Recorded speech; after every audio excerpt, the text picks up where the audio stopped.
විකෘති දන්ත පිහිටීම් නිවැරදි කිරීමට සුලභව භාවිතා කරන ප්‍රතිකාර ක්‍රමයක් තමයි කම්බි දැමීමේ ප්‍රතිකාර ක්‍රමය. මෙහිදී එක හනුවකට හෝ උඩ හනුව යට හනුව දෙකටම කම්බි ඇලවීමක් සිදු කරනවා. ඒ කම්බි ශ්‍රේණිය දිගින් දිගට මාරු කිරීමේ ක්‍රියාවලිය ඇතුලේ විකෘති දන්ත පිහිටීම් නිවැරදි වෙනවා. නමුත් මෙහිදී විවිධ ගැටලු වලට සංකූලතාවයන්ට සමහර රෝගීන්ට මුහුණ පෑමට සිදු වෙනවා. මෙහිදී ඇතිවිය හැකි තවත් ගැටලුවක් තමයි දත්වල වේදනාව මද වශයෙන් ඇතිවීම. විශේෂයෙන්ම ඔබ වෛද්‍යවරයා හමු වීමට යනවා මේ කම්බි දැමීමේ ප්‍රතිකාරයේදී සාමාන්‍යයෙන් මාසයකට වරක් සති 6කට වරක් ආදී වශයෙන් ඒ ප්‍රතිකාරය අනුව වෙනස් වෙන්න පුළුවන්.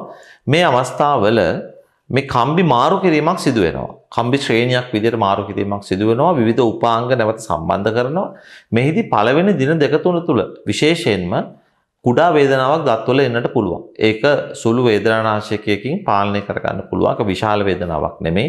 නමුත් ඒ වේදනාවට මුහුණ දෙන්න වෙන බව රෝගියා තේරුම් ගන්න අවශ්‍යයි. ඔබගේ විකෘති දන්ත පිහිටීම නිවැරදි කිරීමේදී මේ තත්වයට ඔබට මුහුණ දෙන්නට සිදු වෙනවා.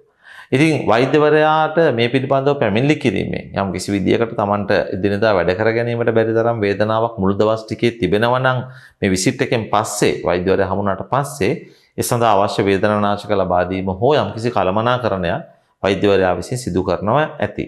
නමුත් ඔබට මේ ප්‍රතිකාරය අවශ්‍යයි ඔබගේ පෙනුම යහපත් තත්ත්වයට පත් කර ගැනීමට, මුඛයේ නිවැරදි සැපීමේ රටාව නිර්මාණය කර ගැනීමට. නමුත් වේදනාව ආවොත් ඒ පිළිබඳව වෛද්‍යවරයා සමග සාකච්ඡා කරන්න. දන්ත ශල්‍ය වෛද්‍ය විද්‍යාව පිළිබඳව, මුඛ සෞඛ්‍ය පිළිබඳව දැනුම ඔබට තවදුරටත් ලබා ගැනීමට අවශ්‍ය නම් මෙහි ඩිස්ක්‍රිප්ෂන් එකේ තිබෙන ලින්ක් එක හරහා අපගේ WhatsApp සමූහයට එකතු වන්නට පුළුවන්.